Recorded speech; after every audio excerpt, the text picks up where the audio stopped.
Sindrom hroničnog umora karakteriše se stalnim osjećajem jakog umora, bolovima u mišićima, grozničavim stanjem, pospanošću i depresijom koji traju mjesecima, a ponekad i godinama.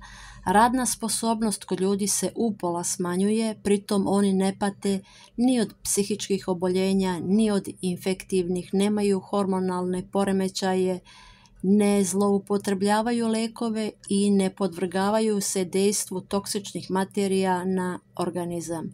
Kod obolelog od sindroma hroničnog umora postoji najmanje 6 simptoma koje ću nabrojati, a prisutni su ili se stalno ponavljaju tokom 6 mjeseci, čak i duže: prehlada ili slabo izraženo grozničavo stanje, neprijatni osjećaji tipa blažih bolova u nosnoj duplji ždrijelu, blaži bolovi ili otečenost limfnih čvorova na vratu ili ispod pazuha, opšta iscrpljenost organizma, neshvatljivi bolovi u mišićima, jak umor i slaba sposobnost organizma za oporavak tokom 24 sata poslije bilo kakvog fizičkog rada. Neshvatljiva spontana glavobolja, osjećaj bola u zglobovima, zaboravnost, prekomjerna razdražljivost ili nesposobnost koncentrisanja pažnje, pogoršanje sna, brzo pojavljivanje navedenih simptoma tokom nekoliko sati ili dana. Razmotrimo svaki simptom sindroma hroničnog umora. Prehlada podrazumijeva zagađenost organizma sluznom nečistoćom gdje su se počeli razmnožavati patogeni mikroorganizmi koji su i izazvali upalu. Grozničavo stanje govori o tome da se životna snaga organizma počela trošiti na otklanjanje infekcije. Organizam se u potpunosti počeo suprotstavljati mikrobnoj agresiji i zagađenosti. Drugi simptom, neprijatni osjećaji tipa blažih bolova u nosnoj duplji ždrijelu, upravo znače tipično ispoljavanje prehlade upalu. Upala može biti veoma slaba, neprijatni osjećaji u nosnoj duplji slaba, pojava bolova i crvenilo nosa jaka i veoma jaka. Treći simptom, blaži bolovi ili otečenost limfnih čvorova na vratu ili ispod pazuha znače da organizam za borbu protiv infekcije mobilizuje limfni imunni sistem. Limfni čvorovi krajnika nisu u stanju da se odupru agresiji infekcije i potrebna je pomoć. Krajnici su prva i najjača zaštita organizma od prodiranja u njega raznih patogenih mikroorganizama, ali mi ih slabimo koristeći hladne produkte i namirnice koje stvaraju sluz. U krajnicima se zbog sluzije razmnožava toliko patogenih bakterija da ih one uništavaju. Posle odstranjivanja krajnika organizam ostaje bez zaštite protiv sljedeće mikrobne agresije i vremenom se javljaju ozbiljna oboljenja srca, krvnih sudova, bubrega, zglobova. Svi sljedeći simptomi ukazuju na opštu zagađenost organizma i njegovu totalnu oštećenost patogenim mikroorganizmima. Opšta zagađenost i oštećenje organizma patogenim mikroorganizmima izaziva opštu slabost, nema tonusa, životna snaga organizma troši se na suzbijanje bakterijske infekcije. Na to ukazuju i česta, slabo izražena grozničava stanja, neshvatljivi bolovi u mišićima, posljedica su nagomilavanja u njima toksičnog sadržaja iz šljake, nečistoća i životne aktivnosti patogenih mikroorganizama, jak umor i slaba sposobnost organizma za oporavak tokom 24 časa posle bilo kakvog fizičkog rada. Posljedice su smanjivanja opšteg životnog tonusa organizma i nedostatka snage za oporavak. Neshvatljiva spontana glavobolja je trovanje mozga bakterijskim toksinima, osjećaj bola u zglobovima bez njihove spoljašnje promjene. Imunni je odgovor vezivnog tkiva organizma na toksičnost patogenih mikroorganizama i zagađenost organizma. Navedeni procesi nagomilavanja šljake, nečistoće u organizmu u zavisnosti od osobenosti individualne konstitucije dovode do zaboravnosti, razdražljivosti, apatije i depresije. Većina bolesnika žali se da osjeća umor posle preležanog infektivnog oboljenja, na primjer gripa.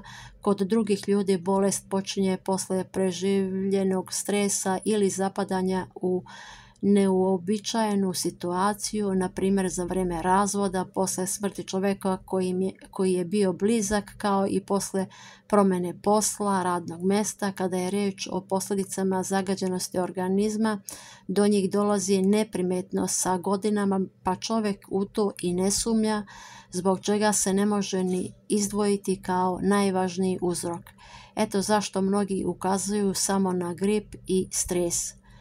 Ukoliko razmotrimo samo naučne podatke, vidjet ćemo da oni ukazuju na odstupanje leukocita od normale, uključenje imune zaštite organizma, manji poremećaj rada jetre, njena zagađenost, povećanu količinu antitela protiv raznih virusa, prisutna je virusna i bakterijska agresija. Ispostavlja se da su mnogi zaštitni faktori prigušeni, dok istovremeno drugi ispoljavaju povećanu aktivnost i obrnuto dolazi do brzog iscrpljivanja i sagorevanja životne snage organizma.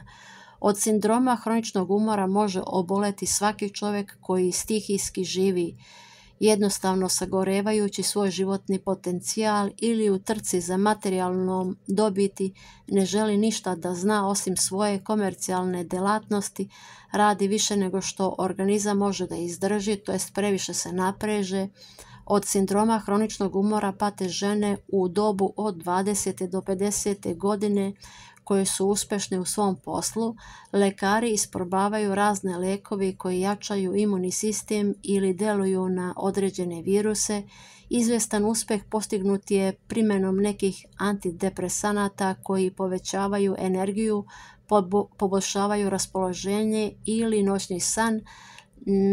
Naznačuju se protivvirusni lekovi, injekcije vitamina B12 i drugi. Da biste se potpuno oslobodili simptoma hroničnog umora i povećali svoju životnu aktivnost, razmislite o svom načinu života, da očistite organizam od nečistoće i da promijenite nekoliko kura lečenja od parazita. Imate lečenje parazita karanfilićem i lanom i imate od gorkog pelina, imate ta dva videa na kanalu, potražite.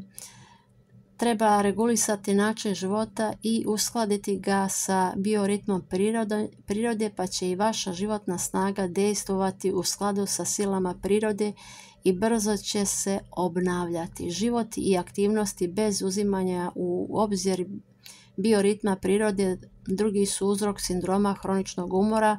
Prvi uzrok je zagađenost organizma.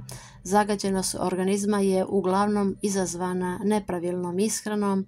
Zašto ljudi koji su stekli veliko bogatstvo ili uspjeh u stvaralaštvu često pate od sindroma hroničnog umora? Zato što uzdajući se u svoju snagu jedu i piju u hodu, kolače, napitke, kole i slično, ne obraćaju pažnju na vrijeme, stimulišu svoju radnu sposobnost jakim čajevima, kafom, šećerom, pušenjem, a neki i narkoticima. Opuštaju se i odmaraju uz alkohol i proždrljivost. Preporučuje se da uzimanje hrane uskladite sa bioritmom organizma, da hranu uzimate pravilnim redoslijedom, tečnosti pre jela, potom salatu ili bareno povrće, zatim kašu ili jela bogata belančavinama. Tada će vaš organizam dobijati u dovoljnoj količini i blagovremeno sve što mu je potrebno. Isključite iz dnevnog obroka razne stimulatore i rafinirane produkte, čaj, kafu, bombone, šećer, kolače, maslac i slično. Više jedite prirodnu svežu hranu, pijte sveže isceđene sokove od povrća i voća, svakog dana radite fizičke vežbe. Pomoći će vam čak i manje fizičko opterećenje, to je lake gimnastičke vežbe u krevetu, na primjer, pritiskanje i masaža stomaka. Stalno naprezanje izaziva ukočenost, paralizu mišića, pojavu bolnih tačaka na telu i u mišićima. Fizičke vežbe otklanjaju ukočenost mišića i opuštaju ih. Vežbe odlično djeluju na psihičko i fizičko stanje žene. Radi obnavljanja životne snage veoma je korisno primjenjivati različite terapije koje čeliče organizam. Za žene je najpovoljnije kontrastno tuširanje 30 do 50 sekundi mlaz tople vode, zatim 5 do 8 sekundi mlaz hladne vode i tako naizmjenično 5 do 10 puta i jednom nedeljno vlažna sauna. Ona ne samo da će opustiti vaš organizam, već će iz njega delimično izbaciti nečistoću. I kad smo kod ovog toplo-hladnog tuširanja, da vam kažem da imate Wim Hof metodu, možete potražiti na internetu. Čovjek je postigao velike uspjehe u liječenju posebno depresije sa tim metodom. Veoma je korisno jednom u 2 nedelje gladovati 36 do 42 sata. To stimuliše imunu zaštitu organizma, povećava aktivnost leukocita, čisti i održava na određenom nivou životnu snagu organizma, povećava njen potencijal, otklanja stres i jača volju. Nemojte se rasplinjavati za vrijeme svakodnevnih aktivnosti. Od svih poslova izaberite najvažnije i uradite ih do kraja. Rasporedite energiju i vrijeme na poslove koje morate uraditi. Nikada nemojte sebi dozvoliti da padnete u depresiju i da se žalite. Misli o umoru i žalbe još će vas više tištati i gušit će zaštitnu snagu organizma. Sačuvajte optimizam. Želim vam dobro zdravlje, veliki pozdrav!